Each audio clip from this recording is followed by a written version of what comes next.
right, my darling Cancer. Welcome, welcome. It has probably been your birthday. I have so many Cancerian people around me that the joint birthdays is just ridiculous. But it's such a wonderful time of year to celebrate everyone.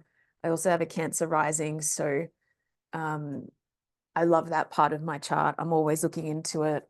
I love that watery nature, and I love how beautifully caring it is at all times. And that can be difficult, emotional for sure. But if you are working through the Cancerian parts of your chart, welcome, welcome. This will be some juicy thought candy for July. I'm just going to mix it up a little bit. As I've said in the previous videos, my guides have been talking to me about really honoring where a lot of you are.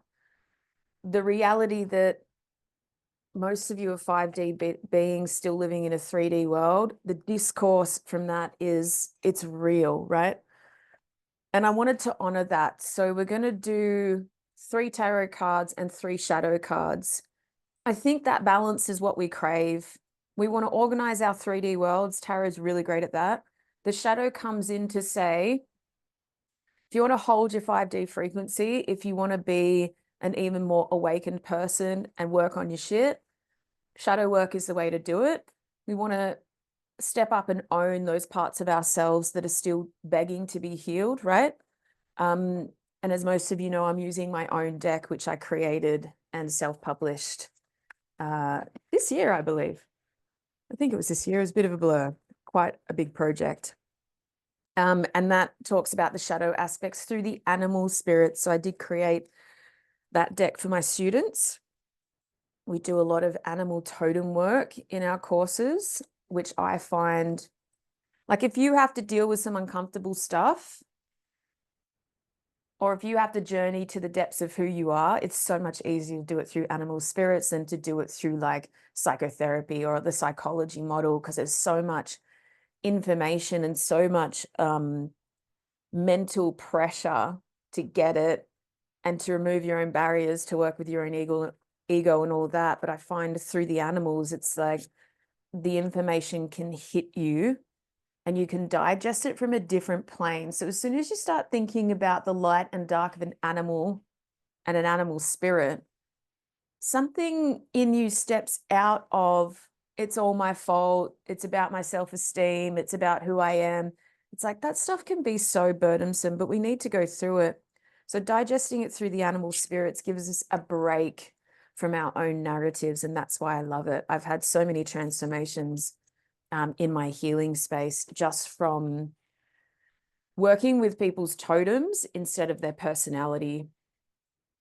Because even in the healer position, in the shaman position, if you're sitting in front of someone and saying, you know, that part of your personality is really showing up, we got to get rid of it, people can defend and they can get upset and they don't like it and they're not ready. But if you say like, look, your totem's not great at that. You can't make a bird or a cat or a eagle good at what you're trying to do. So we need to work with that. It doesn't come naturally. Or you know, you're hanging out with totems that are too small for you or too strong for you. And that just gives us this sense of thought candy that isn't digesting us and our worth. And that can be a lot for people right now. We are living through the not good enough paradigm and trying to get rid of that conditioning. And the work is real. So real. Okay, Cancer. We're in it for your birthday. We are in it. So 10 of Swords, for those of you that read, we are trying to end a very difficult cycle. We are closing it off, recognizing the pain and the suffering. And you may have been experiencing like dwelling on something in the past or trying to bring it all into the awareness, put it all on the table and then go, okay, how am I moving on? How am I closing this off? Am I doing closing rituals? Am I clearing contracts? What am I doing to move on from these lessons? It was an ongoing cycle. So remember, for swords, we have from Ace of Swords to 10. It's letting you know that that whole thought paradigm is now coming to an end. Now it's our job, if we move on to the Six of Swords, it's our job to move ourselves into calmer waters, which means it's up to you to find the closure that you've been looking for. And if that means reaching out to people, communicating, closing it off, saying thank you for the lessons, but I'm saying goodbye, or I really need this to continue a relationship with you, whatever it is, we have to move ourselves into calmer waters so that we signal safety again. So it may be a really big healing journey. You may have opened up an old wound. You may be transitioning into something that you feel is worthy of your own sense of empowerment, but it's up to us now to work on the parameters of the mind and start cleaning it up. So remember, this is all of July. If this resonates with you, I'll get you to tune back into the same video at the end of July. Take some notes, get your journal out about how you manage to close off those old cycles, how you manage to settle and clarify in the mind that we're out of the turmoil now, we're out of the trauma, we're going into safety. This says you're going to get through it and you're going to end the cycle if you find the ego death, right? If you unlock the part of you that is trying to die. Now, what I get my students to do, it might seem weird to you guys, but there's a whole context around it. And if you come and do the courses, you'll get used to it. But what I get my students to do is if they've gone through a massive change, their consciousness is upgraded, they are not who they used to be, I ask them to shamanically attend their own funeral, which says, I want you to go in and grieve her because she is no longer who you are. But if you're still attached to her and everything that she needs and everything that she's been through and everything that she identifies with, you're going to bring her along with all your baggage. So we need to let her go. And sometimes we avoid grief, we avoid the necessary, this is all a bit shadowy, but the necessary letting go of who we were. So I actually attend my own funerals and say my own eulogies and say, you know what, she was awesome at providing this for me and going out there and doing these things and being that person, but I'm also letting her go because I don't need that in my life anymore. And I'm happy that I've changed and all these things. So it's like, we got to seal the deal. We got to let them go so that we can actually move through and make sure it's all closed off. And you probably know what you need to say goodbye to. And if that's people, places, environments, and events, and that's what we need to do. And sometimes it's hard detaching from the story, right? Because ego death is the story of who I was before, the story of what I was attracting. And we can get stuck in the story of victimization. There's a process there to heal from abuse and things that are just unfair. We go through the victim archetype, realize that something played out that we're not responsible for, that's not our fault, but then we must come back out into how am I going to use this as fertilization and fuel for the life that I want to create. If we get stuck in victim mode and we identify with it and we do anything to keep us there, that can be very difficult place. People that hyper-identify with that archetype won't change and can't heal.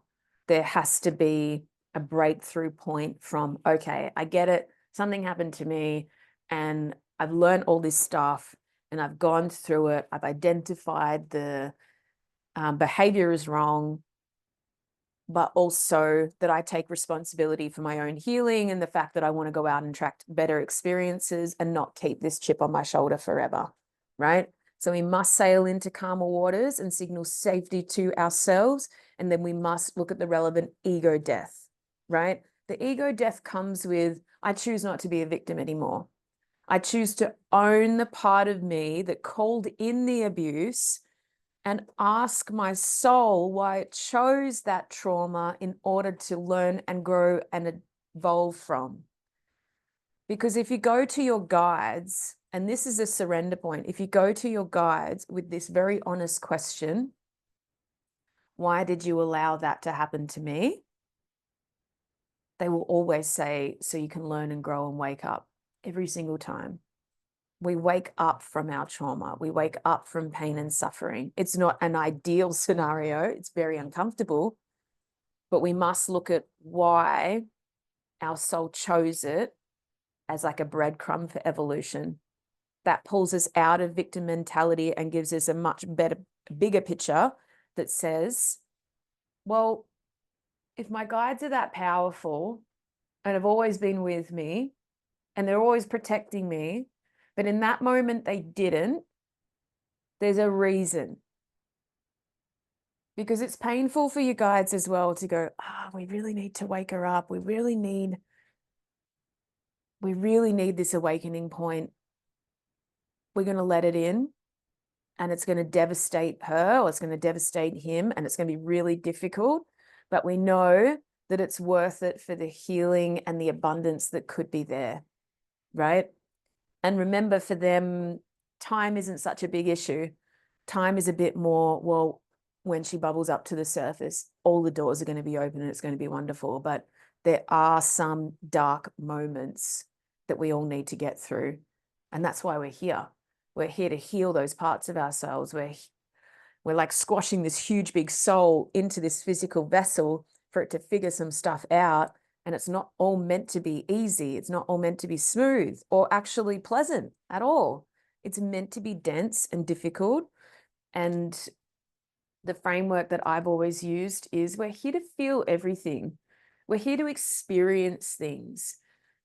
And if 80% of the human experience is negative,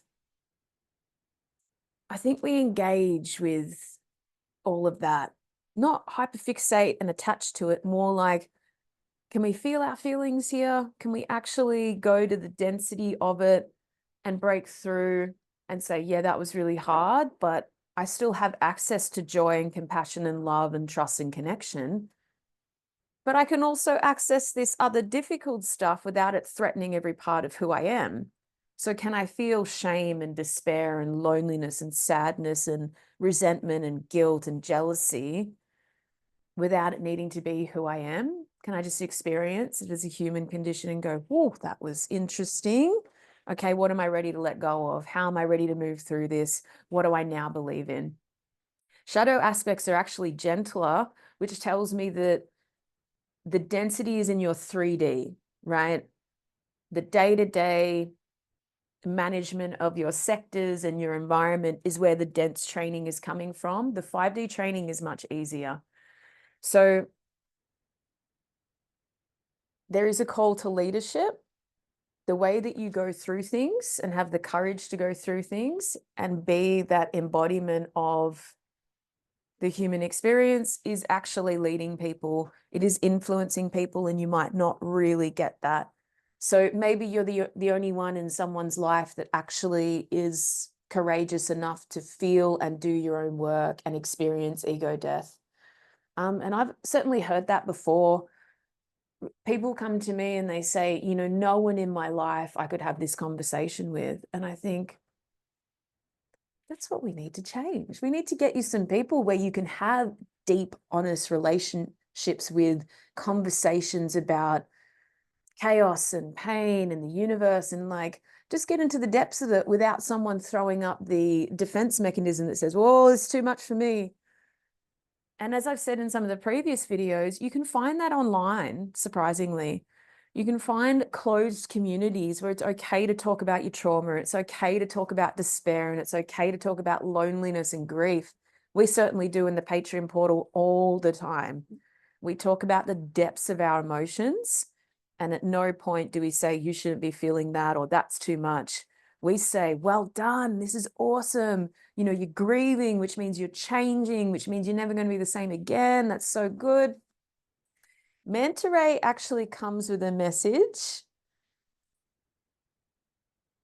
Quite a big message for you guys. So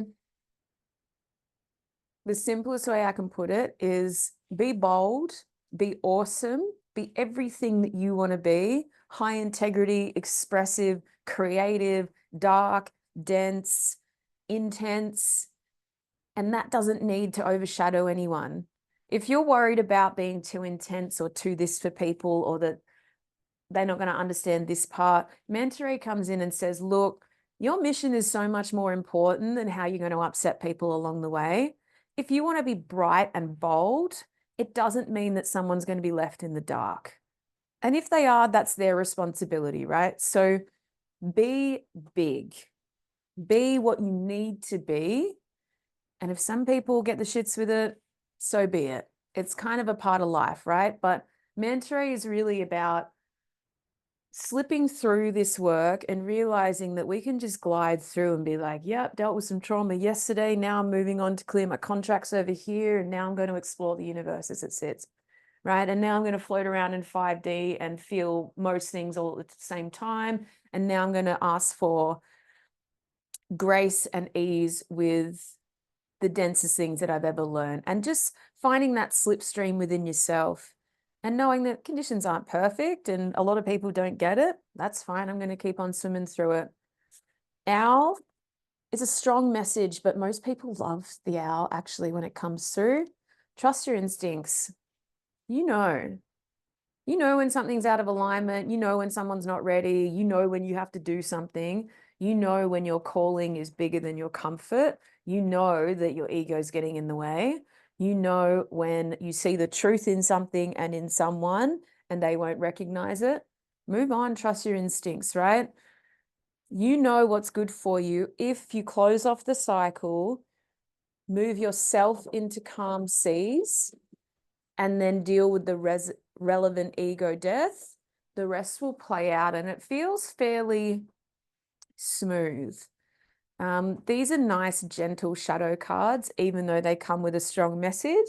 It's really like keep swimming, trust your instincts, move through, don't wait for anyone, be honest, show up with high integrity, communicate, do all those things, but go on your own journey. If you're doing all the work and actively doing shadow work, and I know how intense that is, and you're feeling your feelings, dealing with your emotions, communicating about your needs and doing all that work, journaling, eating well, showing up for yourself, getting a support network, all of that, then realize how much you've done and how that has facilitated so much growth and so much healing. And this is your reminder that it's all worth it, right? Stand in it and be proud of it and tell people, I've opened those doors and I've walked through those doors and it was fucking hard, but out the other end, I'm a much better person for it. And I believe in being calm, compassionate, respecting people, and being selective with my boundaries around what comes into my sphere. And that's not easy at times, but I hold on to that. And I think that's a really beautiful place to come. All right.